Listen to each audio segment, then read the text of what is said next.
ഓസ്ട്രേലിയയിൽ 2025 മെയ് മാസത്തിൽ ഒരു പൊതുതെരഞ്ഞെടുപ്പ് നടക്കാനിരിക്കെ പ്രധാന രാഷ്ട്രീയ പാർട്ടികൾ ജനങ്ങൾക്ക് ഒരു വാഗ്ദാനം നൽകിയിരുന്നു. രാജ്യത്തേക്ക് വരുന്ന വിദേശ വിദ്യാർത്ഥികളുടെ എണ്ണം കുറക്കുമെന്നതായിരുന്നു അത്. എന്നാൽ പിന്നീട് സംഭവിച്ചത് മറ്റൊന്നായിരുന്നു. അവരുടെ എണ്ണം വീണ്ടും കൂട്ടിക്കൊണ്ടിരുന്നു. ഇത് രാഷ്ട്രീയപരമായ വാഗ്ദാനങ്ങളും രാജ്യത്തിൻ്റെ സാമ്പത്തിക സ്ഥിതിയും നയങ്ങൾ നടപ്പിലാക്കുന്നതിലെ ബുദ്ധിമുട്ടുകളും തമ്മിലുള്ള ഒരു ബന്ധത്തെയാണ് കാണിക്കുന്നത്. വിദേശ വിദ്യാഭ്യാസം ഓസ്ട്രേലിയയെ സംബന്ധിച്ച് വളരെ പ്രധാനപ്പെട്ട ഒന്നാണ്. തെരഞ്ഞെടുപ്പ് മുമ്പുള്ള രാഷ്ട്രീയ പാർട്ടികളുടെ നിലപാട് എന്തായിരുന്നു എന്ന് നോക്കാം. 2025 മെയ് 3 നടക്കുന്ന ഓസ്ട്രേലിയൻ പൊതുതെരഞ്ഞെടുപ്പിന് മുൻപ് ലേബർ പാർട്ടിയും ലിബറൽ നാഷണൽ കോalitionനും വിദേശ വിദ്യാർത്ഥികളുടെ എണ്ണം കുറയ്ക്കാൻ തീരുമാനിച്ചു. ലേബർ പാർട്ടി 2025 പുതുതായി വരുന്ന അന്താരാഷ്ട്ര വിദ്യാർത്ഥികളുടെ എണ്ണം 2,70,000 പരിമിതപ്പെടുത്താൻ പദ്ധതിയിട്ടു. എന്നാൽ കോalition ഇതിലും കുറഞ്ഞ എണ്ണമാണ് ലക്ഷ്യമിട്ടത്. അവർ 2,40,000 കുറയ്ക്കാനാണ് തീരുമാനിച്ചത്. കൂടുതൽ കർശനമായ ചില നിർദ്ദേശങ്ങൾ കോalition മുന്നോട്ട് വെച്ചിരുന്നു. അത് ഇതൊക്കെയാണ്: പൊതു സർവകലാശാലകളിൽ പുതുതായി ചേരുന്ന വിദ്യാർത്ഥികളിൽ 25% മാത്രമേ വിദേശ വിദ്യാർത്ഥികൾ ഉണ്ടാവൂ. ഗ്രൂപ്പ് ഓഫ് 8 യൂണിവേഴ്സിറ്റികൾക്ക് വിസ ഫീസ് $5,000 മറ്റ് സ്ഥാപനങ്ങൾക്ക് $2,000 വർദ്ധിപ്പിക്കും. ലേബർ പാർട്ടിയുടെ പദ്ധതിയേക്കാൾ കുറഞ്ഞത് 30,000 വിദേശ വിദ്യാർത്ഥികളെ കുറക്കും. ലേബർ പാർട്ടിയും തങ്ങളുടെ നിലപാട് ഘടിപ്പിച്ചു. അവർ വിദ്യാർത്ഥികളുടെ വിസ ഫീസ് $1,600 നിന്ന് $2,000 ഉയർത്താൻ തീരുമാനിച്ചു. 2024 ജൂലൈയിൽ ഇത് $710 ആയിരുന്നു. അതിൽ നിന്നാണ് ഇത്രയും വർധനവ് വരുത്തിയത്. തെരഞ്ഞെടുപ്പ് കഴിഞ്ഞപ്പോൾ ലേബർ പാർട്ടി വലിയ ഭൂരിപക്ഷത്തോടെ വിജയിച്ചു. അവർക്ക് 94 സീറ്റുകൾ ലഭിച്ചു. ഓസ്ട്രേലിയയുടെ ചരിത്രത്തിൽ ഒരു പാർട്ടിക്ക് ലഭിക്കുന്ന ഏറ്റവും വലിയ വിജയമായിരുന്നു അത്. പ്രതിപക്ഷ നേതാവായിരുന്ന പീറ്റർ ഡട്ടൺ തോൽവി ഏറ്റുവാങ്ങേണ്ടി വന്നു. മാത്രമല്ല, അദ്ദേഹത്തിൻ്റെ സ്വന്തം സീറ്റായ ഡിക്സണും നഷ്ടമായി. വിദേശ വിദ്യാർത്ഥികളുടെ എണ്ണം കുറയ്ക്കാൻ ജനങ്ങൾ ലേബർ പാർട്ടിയെ പിന്തുണച്ചു എന്ന് വേണം കരുതാൻ. എന്നാൽ തെരഞ്ഞെടുപ്പ് കഴിഞ്ഞപ്പോൾ ലേബർ പാർട്ടി ഇതിൽ നിന്നും വ്യത്യസ്തമായ ഒരു സമീപനമാണ് സ്വീകരിച്ചത്. 2025 ഓഗസ്റ്റിൽ സർക്കാർ ഒരു പ്രഖ്യാപനം നടത്തി. 2026 അന്താരാഷ്ട്ര വിദ്യാർത്ഥികളുടെ എണ്ണം 2,95,000 ഉയർത്തും. അതായത് 2025 ലക്ഷ്യമിട്ടതിനേക്കാൾ 25,000 കൂടുതൽ. എന്തുകൊണ്ടാണ് വിദേശ വിദ്യാർത്ഥികളുടെ എണ്ണം കൂടുന്നത് എന്ന് നോക്കാം. ഓസ്ട്രേലിയയുടെ സാമ്പത്തിക വരുമാനത്തിൻ്റെ ഒരു പ്രധാന പങ്ക് വിദേശ വിദ്യാഭ്യാസം നൽകുന്നുണ്ട്. 2022 ഇത് ഏകദേശം $29.8 ബില്യൺ ആയിരുന്നു. അതിൽ $25.3 ബില്യൺ വിദേശ വിദ്യാർത്ഥികളിൽ നിന്ന് ലഭിച്ചതാണ്. ഇത് രാജ്യത്തിൻ്റെ സാമ്പത്തിക വളർച്ചയ്ക്ക് വളരെ അത്യാവശ്യമാണ്. വിദേശ വിദ്യാഭ്യാസം നമുക്ക് പണം മാത്രമല്ല ഉണ്ടാക്കുന്നത്, അത് നമ്മളെ സുഹൃത്തുക്കളാക്കുകയും ചെയ്യുന്നു. ഇത് തെക്കുകിഴക്കൻ ഏഷ്യയുമായുള്ള ഓസ്ട്രേലിയയുടെ ബന്ധം മെച്ചപ്പെടുത്താൻ സഹായിക്കുന്നു എന്നാണ് വിദ്യാഭ്യാസ മന്ത്രി ജേസൺ ക്ലെയർ പറഞ്ഞത്.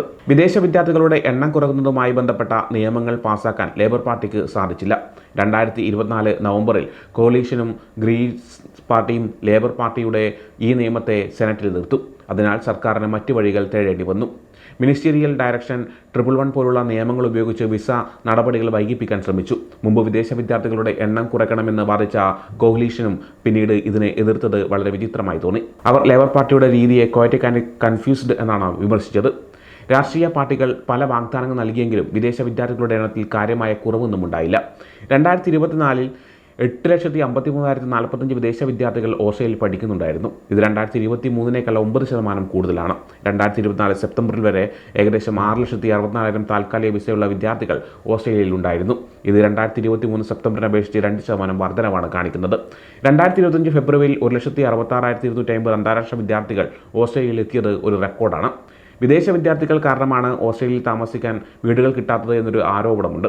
എന്നാൽ ഇത് ശരിയല്ലെന്നാണ് പഠനങ്ങൾ പറയുന്നത്. വാടകയ്ക്ക് വീടെടുക്കുന്നവരിൽ 6% താഴെ മാത്രമേ വിദേശ വിദ്യാർത്ഥികളുള്ളൂ. 40%-ലധികം വിദ്യാർത്ഥികളും യൂണിവേഴ്സിറ്റികളുടെ ഹോസ്റ്റലുകളിലാണ് താമസിക്കുന്നത്. അതുകൊണ്ട് തന്നെ പല പഠനങ്ങളും വിദേശ വിദ്യാർത്ഥികൾ കാരണമാണ് ഓസ്ട്രേലിയയിൽ താമസിക്കാൻ വീടുകൾ കിട്ടാത്തത് എന്ന ആരോപണത്തെ വിമർശിക്കുന്നുണ്ട്. യൂണിവേഴ്സിറ്റീസ് ഓസ്ട്രേലിയയുടെ CEO കാട്രിയോണ ജാക്സൺ പറഞ്ഞത് ഇങ്ങനെയാണ്: വിദേശ വിദ്യാർത്ഥികളല്ല നമ്മുടെ രാജ്യത്തെ ഭവന പ്രശ്നത്തിന് കാരണം, ദശാബ്ദങ്ങളായി തുടർച്ചയായ സർക്കാരുകളുടെ വീഴ്ചയാണ് ഇതിന് പിന്നിൽ എന്നാണ്. ഓസ്ട്രേലിയയിൽ പല മേഖലകളിലും ആളുകൾക്ക് തൊഴിലില്ലാത്ത അവസ്ഥയുണ്ട്. എന്നാൽ വിദ്യാഭ്യാസം കഴിഞ്ഞിറങ്ങുന്ന പല വിദേശ വിദ്യാർത്ഥികളും ഈ കുറവ് നികത്തുന്നു. അതിനാൽ വിദേശ വിദ്യാർത്ഥികളുടെ എണ്ണം കുറയ്ക്കുന്നത് രാജ്യത്തിന് ദോഷകരമാകും. ഓസ്ട്രേലിയയിലെ സർവകലാശാലകൾക്ക് സാമ്പത്തികമായി കൂടുതൽ വരുമാനം ലഭിക്കുന്നത് വിദേശ വിദ്യാർത്ഥികളുടെ ഫീസിൽ നിന്നാണ്.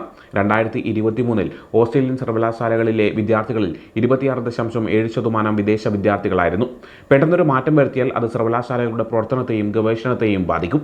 ഗവൺമെൻറ് 2025 ഓഗസ്റ്റിൽ ഒരു പ്രഖ്യാപനം നടത്തിയിരിക്കുകയാണ്. ഇനി കുറയ്ക്കുകയല്ല, ക്രമീകരിക്കുകയാണ് ലക്ഷ്യം. പുതിയ നിയമങ്ങൾ എന്തൊക്കെയാണെന്ന് നോക്കാം. 2026 വിദ്യാർത്ഥികളുടെ എണ്ണം 2,95,000 ഉയർത്തും. കോവിഡിന് ശേഷമുള്ള ഏറ്റവും ഉയർന്ന നിരക്കിൽ നിന്ന് 8% കുറവായിരിക്കും ഇത്. സർവകലാശാലകൾക്ക് അവരുടെ എണ്ണം കൂട്ടാൻ ചില കാര്യങ്ങൾ ചെയ്യാം. തെക്കുകിഴക്കൻ ഏഷ്യയുമായി സഹകരിക്കുക, വിദ്യാർത്ഥികൾക്ക് താമസിക്കാൻ സൗകര്യങ്ങൾ ഒരുക്കുക.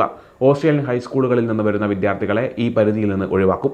തെക്കുകിഴക്കൻ ഏഷ്യയുമായുള്ള ബന്ധത്തിന് പ്രാധാന്യം നൽകുന്നത് രാജ്യത്തിൻ്റെ തന്ത്രപരമായ നീക്കമാണ്. 2040ഓടെയുള്ള ഓസ്ട്രേലിയയുടെ തെക്കുകിഴക്കൻ ഏഷ്യൻ സാമ്പത്തിക തന്ത്രത്തിൽ വിദ്യാഭ്യാസം ഒരു പ്രധാന പങ്ക് വഹിക്കുന്നുണ്ട്. വിദേശ വിദ്യാർത്ഥികളുടെ എണ്ണം കുറക്കുന്നത് ഈ രാജ്യവുമായുള്ള ബന്ധത്തെ ബാധിക്കും. തെരഞ്ഞെടുപ്പിന് മുമ്പ് നൽകിയ വാഗ്ദാനങ്ങളും പിന്നീട് ചെയ്ത കാര്യങ്ങളും തമ്മിൽ വ്യത്യാസമുണ്ട്. ഭരണം നടത്താൻ വരുമ്പോൾ പല കാര്യങ്ങളും പരിഗണിക്കേണ്ടി വരും. വിദേശ വിദ്യാർത്ഥികളുടെ എണ്ണം കുറയ്ക്കുമെന്ന് പറഞ്ഞ രാഷ്ട്രീയ പാർട്ടികൾക്ക് പിന്നീട് നടപ്പാക്കാൻ ബുദ്ധിമുട്ടുണ്ടായി. കാരണം അത് രാജ്യത്തിൻ്റെ സാമ്പത്തിക സ്ഥിതിയെ ബാധിക്കുന്ന ഒന്നാണ്. ലേബർ പാർട്ടിയുടെ വിജയം അവർക്ക് കൂടുതൽ നല്ല തീരുമാനങ്ങൾ എടുക്കാൻ സഹായിച്ചു. കുടിയേറ്റം, സാമ്പത്തിക വളർച്ച, മറ്റ് രാജ്യങ്ങളുമായുള്ള ബന്ധം, സർവകലാശാലകളുടെ നിലനിൽപ്പ്, ഭവന പ്രശ്നങ്ങൾ എന്നിവയെല്ലാം പരിഗണിച്ച് ഒരു പുതിയ നയം അവർ സ്വീകരിച്ചിരിക്കുകയാണ്. സമയം മലയാളം വാർത്തകൾ ഇനി ടൈംസ് ഓഫ് ഇന്ത്യ സൂപ്പർ ആപ്പിലും. ഇതിനായി പ്ലേ സ്റ്റോറിൽ നിന്നോ ആപ്പ് സ്റ്റോറിൽ നിന്നോ times of India app install ചെയ്യൂ. മലയാളം ഭാഷ തിരഞ്ഞെടുക്കൂ. വാർത്തകൾ ആസ്വദിക്കാം. എല്ലാം ഇനി സമയത്തിൽ.